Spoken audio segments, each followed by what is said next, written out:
Dito sa mundo, ito talaga yung totoo, yung realidad na dapat alam mo at ng lahat ng tao. Naparito kang hubad, aalis kang nakahubad.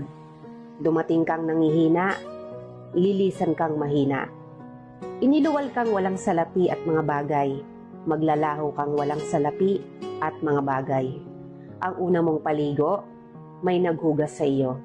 Ang huli mong paligo, may maghuhugas sa iyo. Ito ang buhay, kaya bakit labis ang mali siya, ang inggit, ang pagkamuhi, ang galit at pagkamakasarili.